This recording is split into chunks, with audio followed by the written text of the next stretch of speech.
साथ मौजूद हैं पीएस लॉ ग्रुप में पार्टनर एडवोकेट जसपाल सिंह सेठी साहब।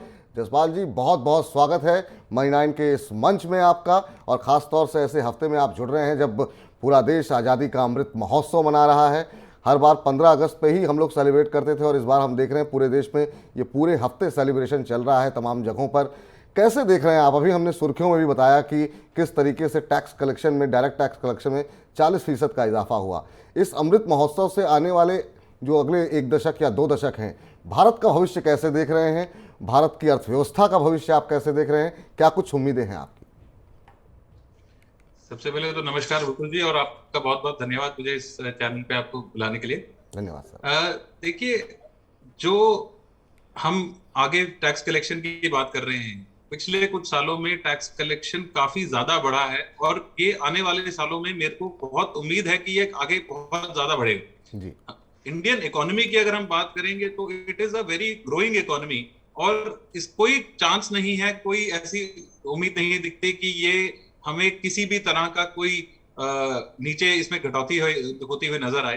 तो टैक्स कलेक्शंस आने वाले टाइम में काफी तेजी से बढ़ेंगी, टैक्स कंप्लायंस बहुत तेजी से बढ़ेगी, नंबर ऑफ टैक्स पेयर्स बहुत बढ़ेंगे आने वाले टाइम में, और ये नंबर्स बहुत तेजी से हमें आगे बढ़ते हुए देखेंगे अगले 5 साल की अगर हम बात करें। चलिए, तो अगले 5 साल में जिस तेजी से लोगों की आमदनी बढ़ रही है, आने वाले समय में और तेजी से बढ़ेगी, और जो लक्ष्य रखा गया है प्रधानमंत्री की तरफ से 2047 तक विकसित देश बनने का, हम सभी प्रयास करें अपने अपने स्तर से इस देश को और तेजी से गतिशील बनाएं, अर्थव्यवस्था हमारी और बेहतर हो।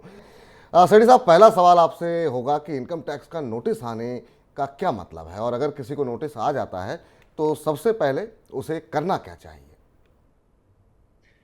देखिए, जब भी हम रिटर्न फाइल करते हैं, हम रिटर्न फाइल करते हैं as a self assessment return. इसका ये मतलब होता है कि हमें खुद ही अपना एनालिसिस करना है कि हमारी रिटर्न, हमारी इनकम टैक्स कितना बनता है, हमारी टोटल इनकम कितनी है, हमें किस तरह की डिडक्शंस अवेलेबल हैं।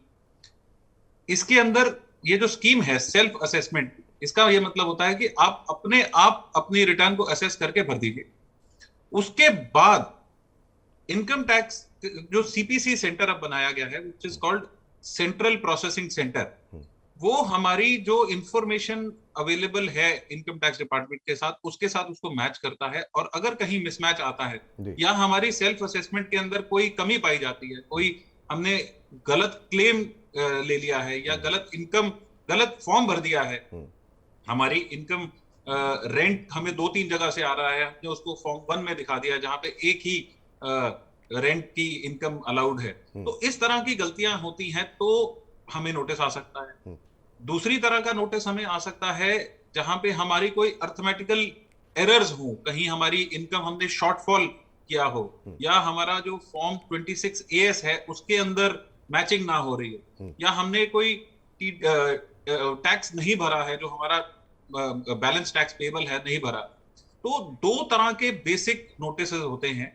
पहली तरह का होता है सेक्शन 139(9) का नोटिस, जो कि माना जाता है कि आपकी रिटर्न में कोई डिफेक्ट है, तो उस तरह का अगर हमें कोई नोटिस आता है तो उसको ये मान लिया जाएगा कि अगर हमने उसका तरीके से रिस्पॉन्स नहीं फाइल किया जी, और उस डिफेक्ट को नहीं रिमूव किया, तो ये मान लिया जाएगा कि हमने कभी रिटर्न फाइल ही नहीं करी और इनवैलिड रिटर्न उसको मान लिया जाए।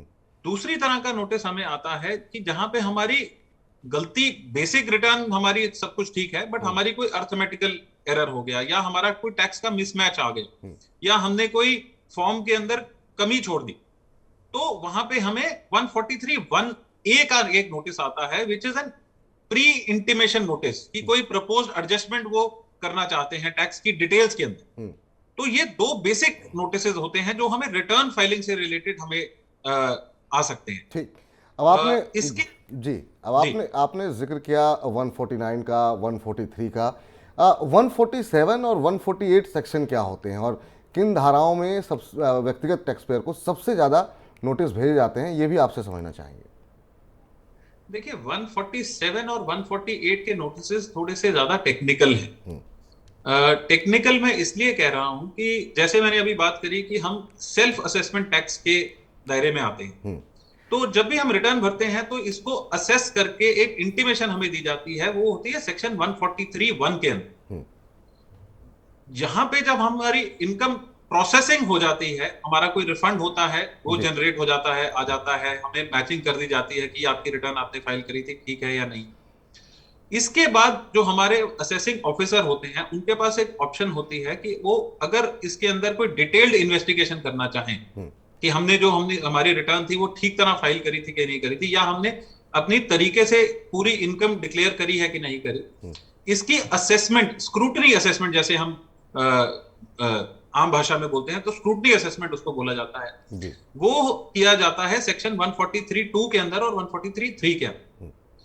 इसके बावजूद भी अगर एक लंबे टाइम के अंदर कोई ऐसी जानकारी इनकम टैक्स के पास आती है कि हमने कोई इनकम ऐसी है जो हमने छुपाई है, या हमने कोई प्रॉपर्टी बेची हो और वो हमने डिक्लेयर नहीं करी हो रिटर्न के अंदर, तो इसके लिए एक लंबा टाइम इनकम टैक्स के पास दिया जाता है, जिसको हम रीअसेसमेंट, रिकॉम्प्यूटेशन बोलते हैं। ये हमने स्पेशल एक सेक्शन है इसका, सेक्शन 148, उसके अंदर नॉर्मल टाइम से ज्यादा टाइम डिपार्टमेंट को दिया जाता है, जो टाइम अब 3 साल का बनाया गया है कि अगर हमारी कोई ऐसी जानकारी इनकम टैक्स के पास आती है जहां 50 लाख तक की इनकम हमने छुपाई है जी, तो उसके लिए 3 साल का डिपार्टमेंट के पास टाइम होता है, वो हमें रीअसेसमेंट नोटिस दे सकता है सेक्शन 148 के। ठीक, यहीं पे अगर हमारी इनकम का दायरा बड़ा है, 50 लाख से भी ऊपर है, तो वो 10 साल की भी लिमिट है डिपार्टमेंट के पास। तो ये 2 सेक्शंस हैं जहां पे रीअसेसमेंट की बात डिपार्टमेंट करता है।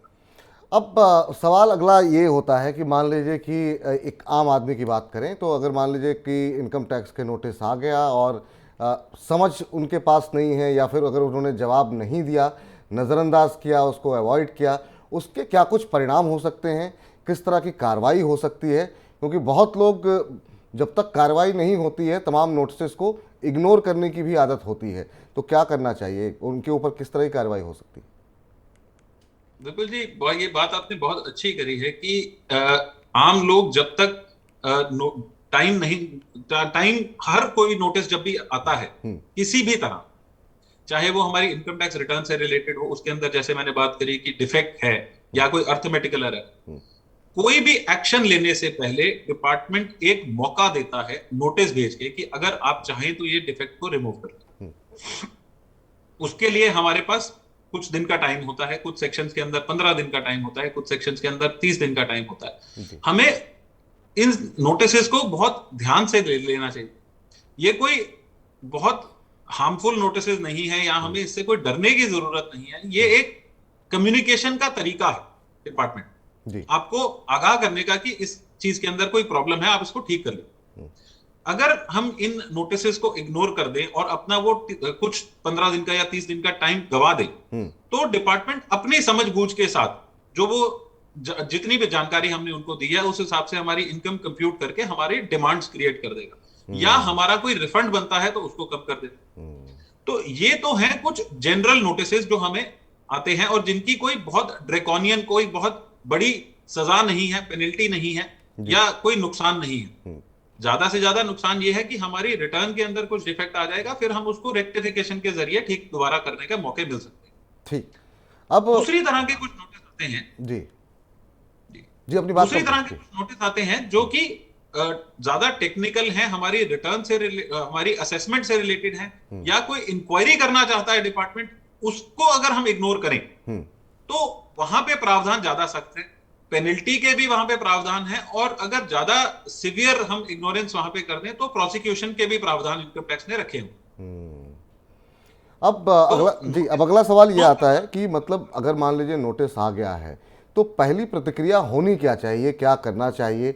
अगर इग्नोर नहीं करना चाहिए जैसा कि आपने कहा, लेकिन क्या किसी एक्सपर्ट से राय लें? अगर मान लीजिए खुद ही अपना हमने ITR फाइल किया है, उसमें कोई खामी रह गई, कोई चूक हो गई, तो उसके बाद खुद ही रिप्लाई करना है या फिर किसी एक्सपर्ट के पास जाएं? क्या सही तरीका होता है रिप्लाई करने का?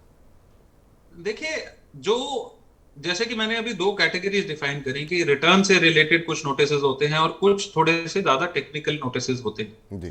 अगर हमारी सिर्फ एक आम आदमी की बात करें, अगर हमारी सिर्फ सैलरी इनकम है और हम अपनी रिटर्न खुद भरने में समक्ष हैं और हमें कोई ऐसा नोटिस आ जाता है, तो डिपार्टमेंट ने इसकी बहुत आसान रास्ते भी बनाए हुए हैं कि हम उसका जवाब खुद भी दे सकते हैं। तो इनके रिस्पॉन्स फाइल करने होते हैं वो बहुत ही यूजर फ्रेंडली रिस्पॉन्स होते हैं। तो ऐसा नहीं है कि आपको जरूरी एक एक्सपर्ट के पास जाना ही हो, कंपल्शन नहीं। बट मेरी हमेशा से ये अपने क्लाइंट्स को भी सलाह रहती है और आम लोगों को भी ये सलाह रहती है कि एक एक्सपर्ट को आप जरूर अपने कॉन्फिडेंस में लीजिए। आप जो भी इसके अंदर एक एक्सपर्ट होता है वो हर रोज इस इन प्रावधानों से जुड़ा हुआ रहता है, अपडेटेड रहता है। कोई नई चीज सरकार लेके आई है, कोई नया रेक्टिफिकेशन का तरीका सरकार लेके आई है, तो उसकी वो रोज की जानकारी रखता है। तो ये आपके लिए हमेशा फायदेमंद रहेगा कि आप एक एक्सपर्ट के सलाह से चलिए। पर जैसे कि मैंने कहा कि ये कोई कंपल्शन नहीं, पर अगर आपको कोई नोटिस टेक्निकल रीजंस की वजह से आता है, कुछ इंक्वायरी का नोटिस आता है, कुछ इन्वेस्टिगेशन का नोटिस आता है, तो वहां पे आपका खुद उसको हैंडल करना बहुत ज्यादा फायदेमंद नहीं रहेगा। मेरी सलाह से आपको एक जरूर कोई चार्टर्ड अकाउंटेंट या कोई एडवोकेट या कोई रिप्रेजेंटेटिव ऐसा हो जो आपको सलाह दे सके, तो वो ज्यादा फायदेमंद रहेगा। बहुत सारे दर्शकों के भी सवाल हैं, लेकिन उस पर जाएं। एक एड ऑन क्वेश्चन छोटा सा मेरा है खाली आपसे। अब आम आदमी के पास जो समस्या है वो बेसिक समस्या होती है। मान लीजिए कि हर बार जो है वो सैलरीड एम्प्लॉई है और हर बार जो है जो वो रिटर्न भरते थे खुद ही भर रहे हैं, लेकिन एकदम से मान लीजिए शेयर बाज़ार में इंटरेस्ट हो गया, वहाँ से बड़ी आमदनी हो गई, या कोई किराए का कहीं पर मकान लिया ख़रीदा हुआ था किसी दूसरी जगह से, वहाँ से किराया आने लगा। अब ये चीज़ें मेंशन नहीं की गई, तो ये टेक्निकल उसमें आएगी, या कोई आमदनी हो गई, कोई ज़मीन बेच दी, तो वो टेक्निकल इशू होगा, या फिर आपको लगता है ये सामान्य मुद्दा है? इन मामलों में क्या करना चाहिए, क्योंकि यही सब चूक आम आदमी के जीवन में होती है। देखिए, जैसे कि आपने एग्जांपल लिया कि हमने कोई रेंट आना शुरू हो गया। आपने देखा होगा कुछ समय से हमारे पास 2 फॉर्म दिए गए हैं। एक फॉर्म है 26AS जी, और अब एक फॉर्म ऐड कर दिया गया है AIS जी।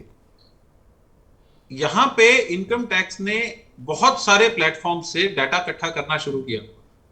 तो कहीं से आपको कोई रेंट आ रहा है जिसके ऊपर TDS कटता है, तो आपके टेनेंट की जिम्मेवारी है कि वो आपकी अपनी रिटर्न के अंदर आपका नाम देकर, आपका पैन नंबर देकर रिपोर्ट करे। तो इस तरह की बहुत सारी लिंकिंग इनकम टैक्स डिपार्टमेंट ने बना रखी जी। अगर तो हमारे से कोई ऐसी चूक होती है कि हमारी कोई इंफॉर्मेशन 26AS के अंदर है और हमने उसको अपनी रिटर्न के अंदर नहीं दिखाया जी, तो वो तो है छोटी समस्या, तो कि हमें 143(1) में या 139 के अंदर नॉर्मल नोटिस के रूप में हमें भेज दिया जाएगा और वो हम रेक्टिफाई कर सकते हैं जी। उसके अलावा अगर कोई बड़ी इनकम है जिसकी जानकारी इनकम टैक्स को एक अलग सोर्स से मिलती है, कुछ टाइम से बाद मिलती है, जैसे कि हमने कोई प्रॉपर्टी बेची जी, अब सब रजिस्ट्रार की भी एक उनको रिटर्न फाइल करनी होती है, या हमने कोई प्रॉपर्टी खरीदी है जो सर्कल रेट से कम खरीदी जी, तो इस तरह की जो समस्या है वो हमें सेक्शन 147 के अंदर कवर करके दी जाती है। तो वहां पे मामला थोड़ा सा ज्यादा टेक्निकल हो जाता है।